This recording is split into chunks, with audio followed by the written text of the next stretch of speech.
Hey, everybody.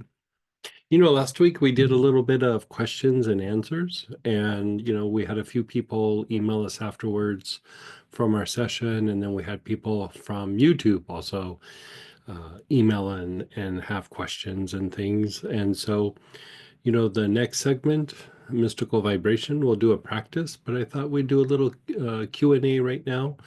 It's always nice for you guys to be able to ask questions. Sometimes I come in and just we jump in and present material, but it's always nice to kind of give you guys time to process and ask questions and share experiences, whatever you'd like. So let's go ahead and process that and unmute yourself or type it. Go ahead and fire away. Give me a second, guys. I'll make it so you can unmute yourselves.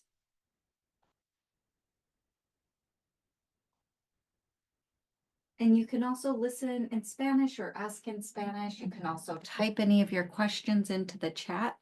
But yeah, feel free to unmute yourself. I think I have one in the chat already. Let me check. Somebody's asking, could you please share a little bit more about the Manjushri sword? Sure. So the Manjushri sword, do you have a sword that's close? Yeah.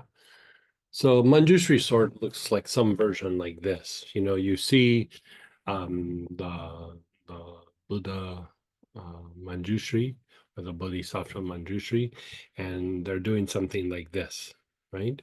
And then sometimes you'll see it a little higher and a little bit more inward. Now you see something that looks very similar to this used by Archangel Michael. And usually with Archangel Michael, he's pointing it down, right?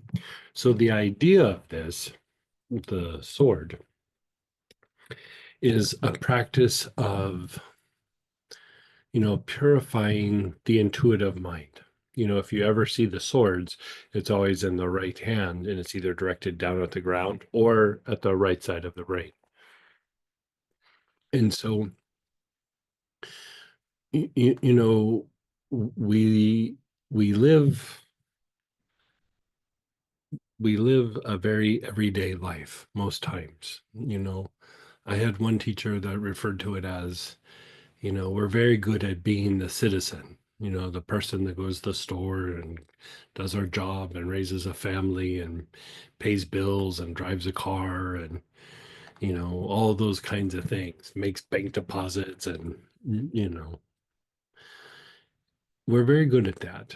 We're very good at intellect and logic, learning from the past, learning the parameters of something and sticking within that. But part of our growth, part of our healing, part of our evolutionary process is tied to intuition.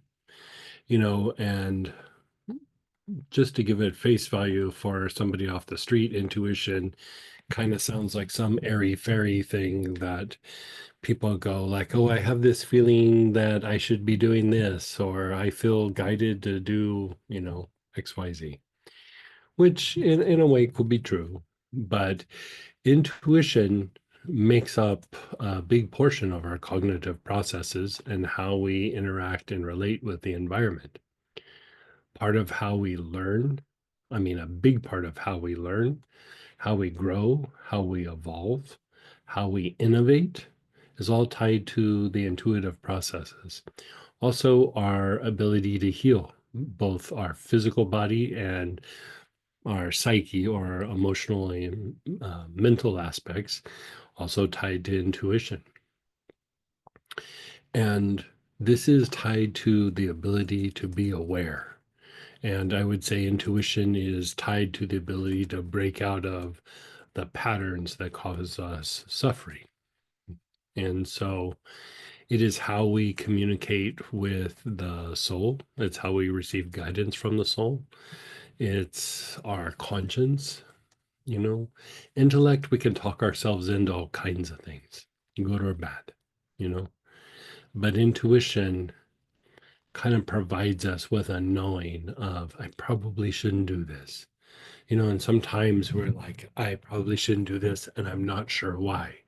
But later you'll find out, oh, that would have been really bad. If you ever watch the movie Pinocchio, Jiminy Cricket was the voice of his conscience, the voice of the soul, and constantly telling him to stay out of trouble and don't do this and don't do that. So it's tied to our ability to connect to people, have inner experiences, have experiences with our higher nature, and really shift away from our lower primal drives and shift more over to the things that lead us to kind of happiness or joy. Not because we got something new or something went our way that day, but a kind of peace and happiness that is independent of anything happening in the environment.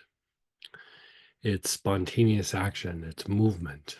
If you think about like when a person is running or exercising or in the middle of a creative process, that's intuition. That's not intellect. Intellect is repetitive and is always based on the past. You know, Intuition is in the moment and is spontaneous. Your ability to have new experiences is intuition. Your ability to realize, to have something come in and all of a sudden you realize like, oh, this thing I've been doing all my life, this is how I ended, or this is what it means, or whatever it might be. When we have those moments of an epiphany or a realization, that's also tied to intuition. So the use of the sword is tied to refining intuition. And part of what you're doing with that is our mind, our cognitive processes are made of three different aspects. They're made of instinctive responses, which are reactions that we have to the environment or to any given situation where we just have a reaction.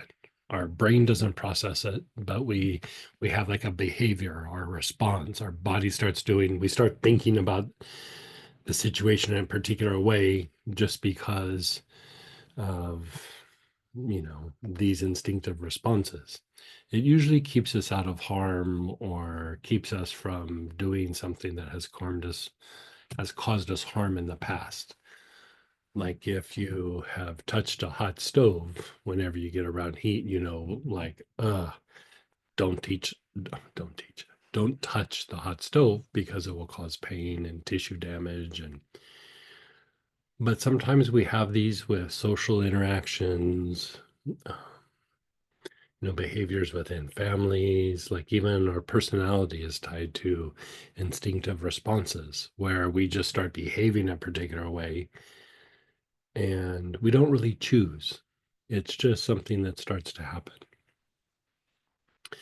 And so this makes up part of our cognitive processes, our reactiveness to stimuli or things happening in the environment.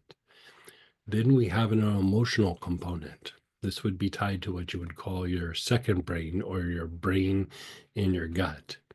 You have this sense, this instinctive response to do something or you do things based on how things feel. Like this makes me feel good, this makes me feel bad.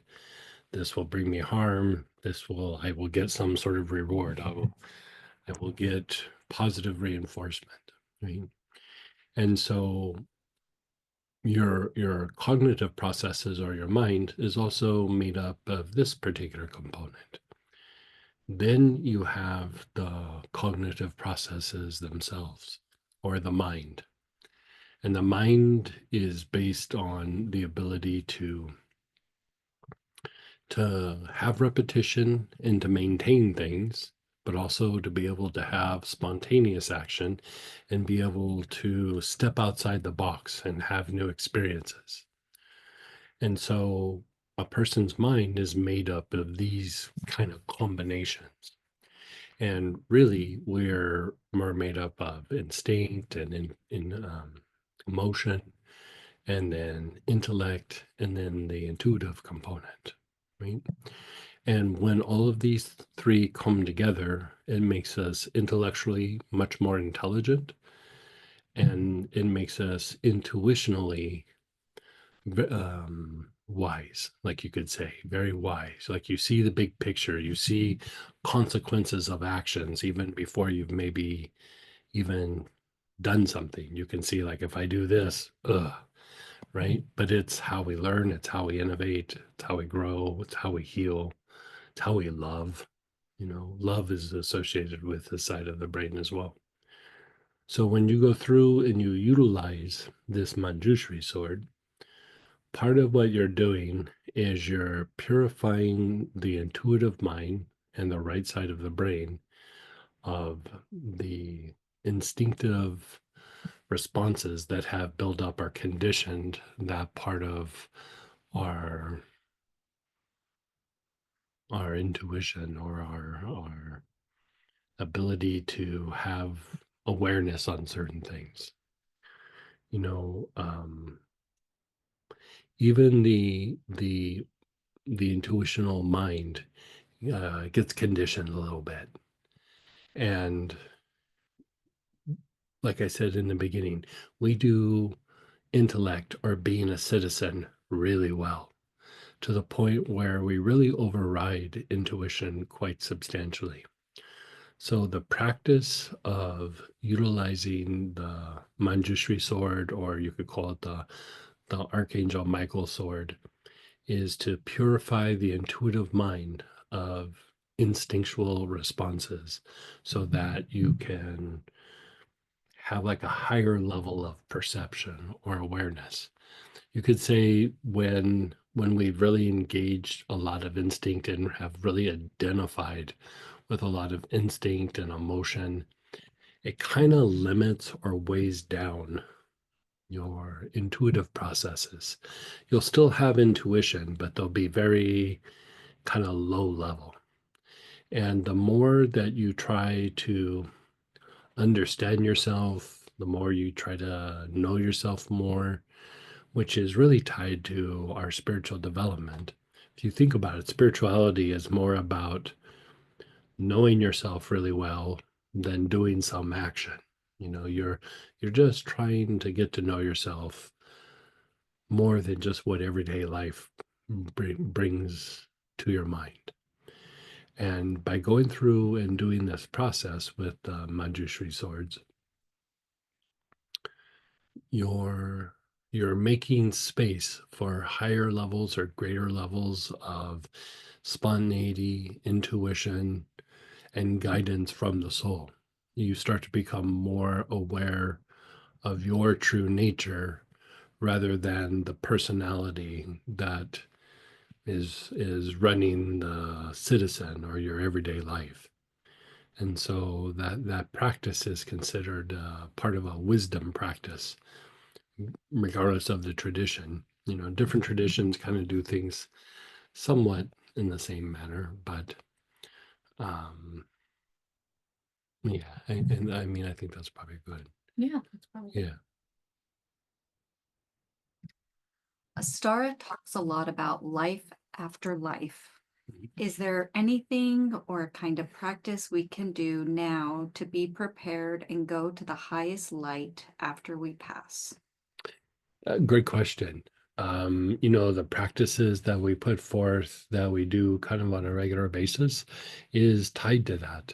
Um, Going through and doing Lama yoga, even when we do the thing about, you know, being aware of the heart and the journey inward, and sometimes we meditate on a rose, or also very important. But the more that you mix the energy from the heart and the brain, the higher you would go after you leave the body, preparing for, transition. I would say the same, the higher you go, even when you're still in the body. Like if you're trying to do deeper meditation, or have deeper experiences, even as you expand above your head or out of your body, you know, there's a way of expanding within the body. And in most meditations where we kind of bliss out, where we're kind of expanding up and out of the body, and then we come back into the body, right? And so there's different kinds of consciousness that we might experience: waking consciousness, sleep consciousness, dream consciousness. Um, and then within that, there's like levels of expansion, or there's levels of uh, higher states of existence or awareness. You know, a lot of times we because of intellect, we think of God as a thing. You know, we think of our soul as a thing rather than a process. And going back to the intuitive parts of the mind, you know, that's the part that sees things as movement or light or a process, where the intellect sees things as a thing, as a inanimate object, or even if it's, we think of it as not as being inanimate, we still think of it as like an object. And so in that way of thinking, it's not that it's right or wrong. It's really play between the two of them is what we're shooting for. Because when we first start embracing some aspect outside of ourselves, God, Jesus, Buddha, the saints, Ganesha, whatever it might be, our first idea is to identify with the form. We see Ganesha as this deity with an elephant head. We see Christ with a big halo around his head, or maybe on the cross, or we see Buddha, you know, sitting in a meditation posture under a tree. These are all good. It gives our mind something to anchor onto. It gives the intellect something to work with. But at some point, you begin to experience the essence. And the essence, you could say, is just the effect of a series of what you would call as energy transformers. You know, there's an aspect of God associated with the earth. There's an aspect of God associated with the moon, with Mars, with Venus, with Jupiter. There's an aspect of God associated with the sun. And it keeps going and going. You know, aspect of God has to do with the universe. And then, you know, the multi universes. You know, there's an aspect of God associated with the galaxy. So the supreme God, we're experiencing the supreme God as it kind of keeps getting stepped down through the series of transformers. Like the aspect of God associated with the sun steps that incredibly divine energy, or that energy from the supreme God, that the sun steps down that aspect so that it sustains life on earth, and it gives us our experiences and consciousness. And then even further from that,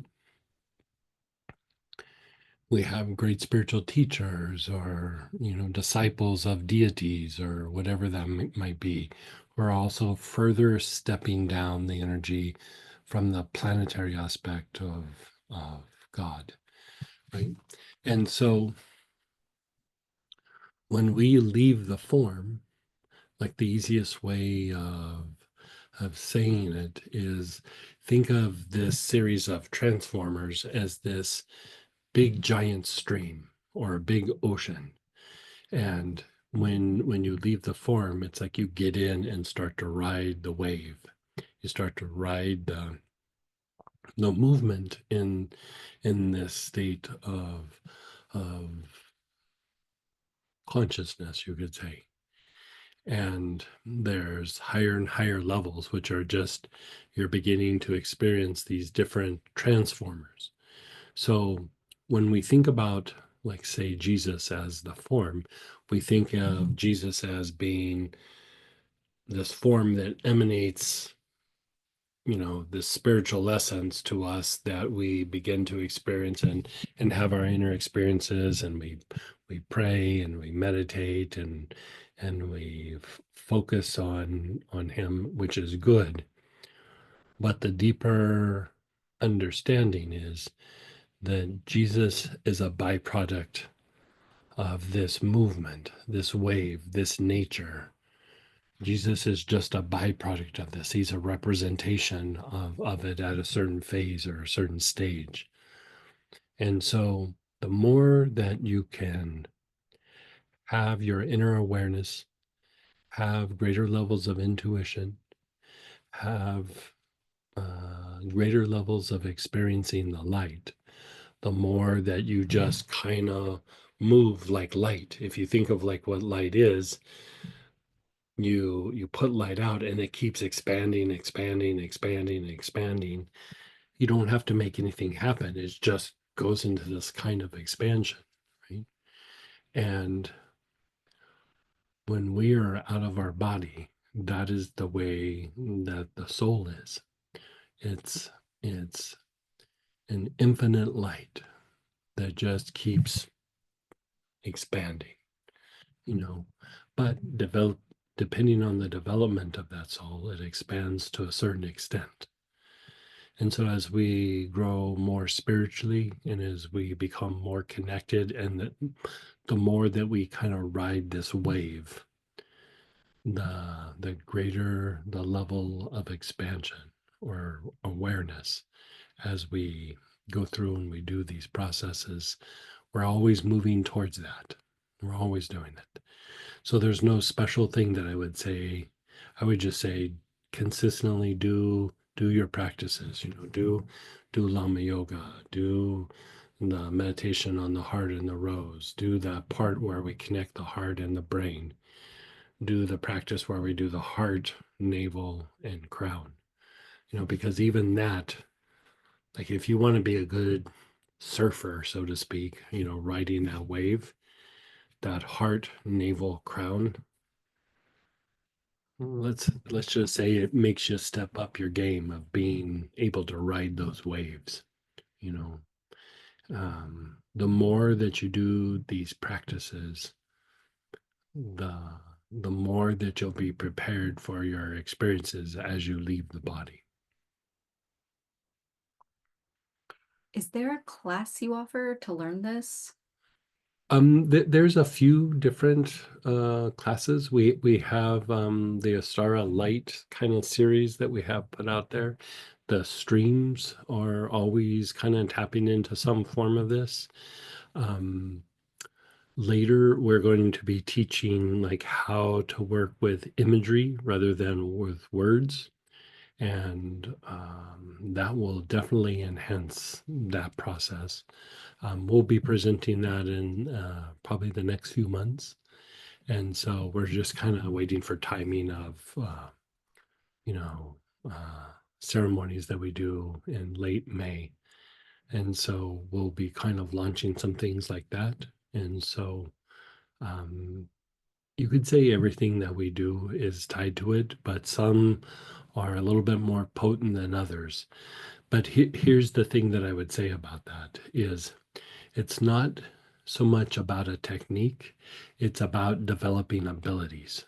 You know, the more that you do these practices, it's not just about trying to produce some result like, okay, I want to reduce my anxiety or stress. It does do that.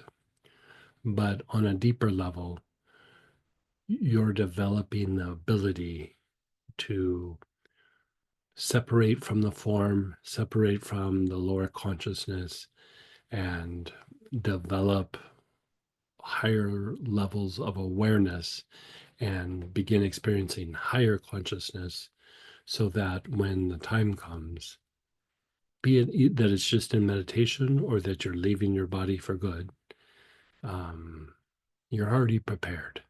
You're already riding those waves.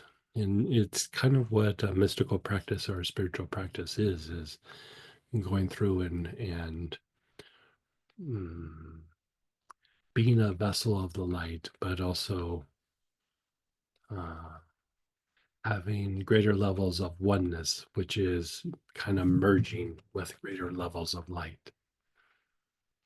Yeah. So I think we're going to have to move over to the Mystic Vibration class, and we're going to jump into the practice. But next week we'll also do some more questions if you'd like. It's kind of nice to mix it up with both questions and practice. We'll get to just doing practices again here sometime soon, but always like to give you guys time to ask questions. So have some questions ready for next time, and we're going to slide over to the Mystic Vibration class. The link is being posted, and I'll see you in a couple of minutes, and we'll jump right into a practice.